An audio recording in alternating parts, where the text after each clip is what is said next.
Secretary Vince, naniniwala ka ba na ang bulok na sistema ng DPWH na pinagsasamantalahan ng napakaraming tao ang problema natin ngayon?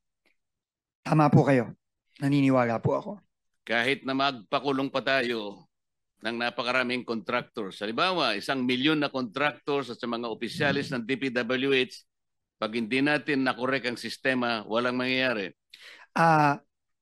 Partially agree po, Mr. Chairman, pero tingin ko importante din po na maipakita natin na may mananagot dahil po tingin ko ang isa sa pinakamatibay na deterrent sa nakikita nating nangyari ngayon is matakot po na may consequence po ang mga krimen na ginawa. Kasi po kung wala pong consequence, makikita po natin na ulit-ulit to. Pero tama po kayo. Kaakibat po nito, kailangan po ayusin din po ang sistema para hindi na po maulit ito. Pero kung ang mga nahuhuli mo, na ipapakulong mo, mga butete at saka mga sapsap, wala rin mangyayari, tama? Tama po. Kailangan tama malalaking po. Isda ang mahuli natin. Tama po, Mr. Chairman. Alam po ba ninyo kung ibig sabihin ng PCMO? Opo, ito po ang project monitoring system na dapat gumagana sa loob ng Department of Public Works and Highways. Alam po niyo yung MYPS? Ano yung MYPS?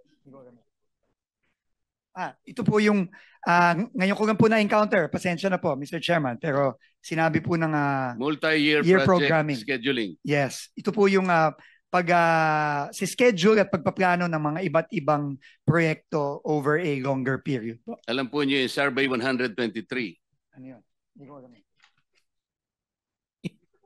Alamin ko po, yung Mr. Chairman. RBIA. Hindi ko po alam. Alam po ko po. niyo yung SDM4. Hindi din po. Hindi ko din po alam yun. Ang problema po kasi ito yung mga sistemang ginagamit ng mga kawatan sa inyong departamento. Sabi ko nga, kung puro sapsap at mga butete lang ang pakukulong ninyo, walang mangyayari.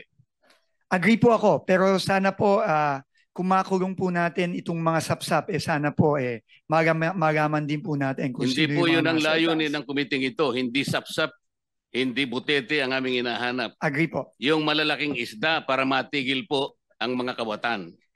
Agree po, Mr. Chairman. Alam po ba ninyo na yung sumbong sa Pangulo ang ginamit na batayan ay yung MYPS? Opo, yun po ang ginamit na batayan. Yun po ang ginamit na batayan, kaya mali po lahat. Pati po ang committee ito ay na-mislead. Alam po nyo kung bakit? Po, Mr. Chairman. Ang MYPS po, ang ginamit dyan, puro initial na coordinates. Sana wag ka nang binubulungan muna niyan para na... Ako po bilang personal kong pangtulong sa committee ito, ako lamang po nakakita na ng halos 14 na discrepancy sa mga coordinates na ibinigay sa sumbong sa Pangulo. Naniniwala po ba kayo? Mamaya bibigyan ko kayo ng kopya at ibibigay ko rin sa komite ang 15 proyekto na mali ang coordinates.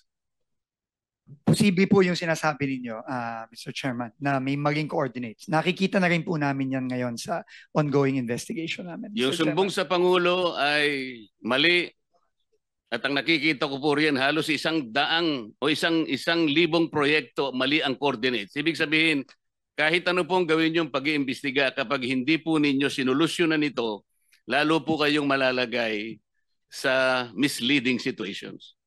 Naniniwala po kayo? Naniniwala po ako. Kailangan pong solusyonan ito at ayusin itong mga sistemang ito.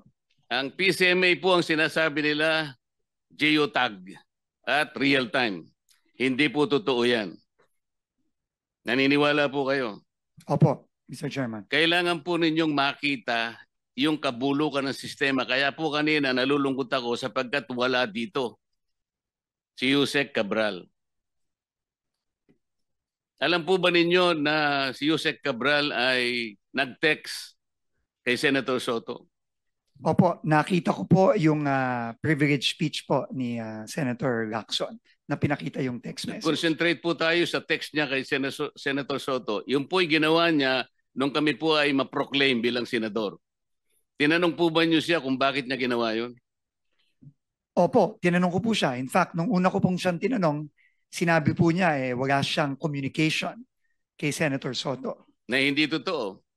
Well, clearly po, hindi po totoo dahil lumabas po yung text message at kinonfront ko po siya ulit at nagpaliwanag po siya na sinasabi po niya, siya po daw ay nagtatanong kung meron pong priority project ang opisina ng senador, which is clearly hindi consistent po dun sa unang sinabi niya sa akin. Sinabi nga po ng ating chairman sa kanyang privilege speech, Yusek Cabral was lying to her teeth. Totoo naman eh. Bakit po niya ginawa yun? Siguro po, meron po siyang tinatago, Mr. Chairman. Hindi lamang po yun.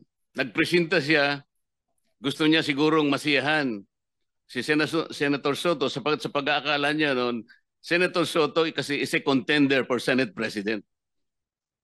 Tinanong niyo ba siya kung si Senator Soto lang ang tinext niya? Sabi niya, sana makita ko yung priority niyo, 500 million for now.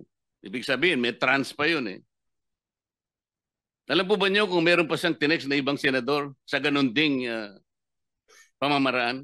Wala na po siyang sinabi sa akin ganun, Mr. Chairman. Naniwala naman kayo na wala na siyang sinabi? Siguro ho, mahirap pong maniwala kung yung una ko Dapat parang sana tanong. po bago niyo inallow siya na mag-resign, ay talagang pinagtatanong, dito po kasi nakasentro yung sinasabi ko sa inyong talamak at bulok na sistema ng DPWH. Hindi po siya dapat makalampas doon eh.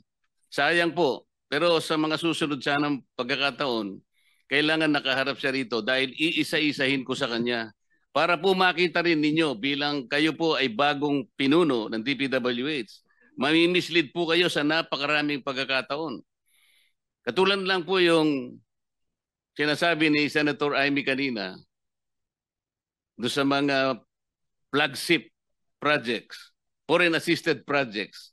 Deliberately po niyang binabawasan yun eh. Nilalagay pa niyo sa convergence. Alam po ba niyo yung mga convergence projects ng DPWH? Opo, Mr. Chairman. Ano-ano po yun? Ito po yung mga proyektong katuwang ng DPWH ang iba't ibang ahensya Katulad po ng ano? Ng tourism, ng DOTR, ng agriculture. Katuparan, DOTR, TRIP, DOT, Roll It, DTI, DTI. TCAS, PNP, DND. Opo. Dito po nalalagay.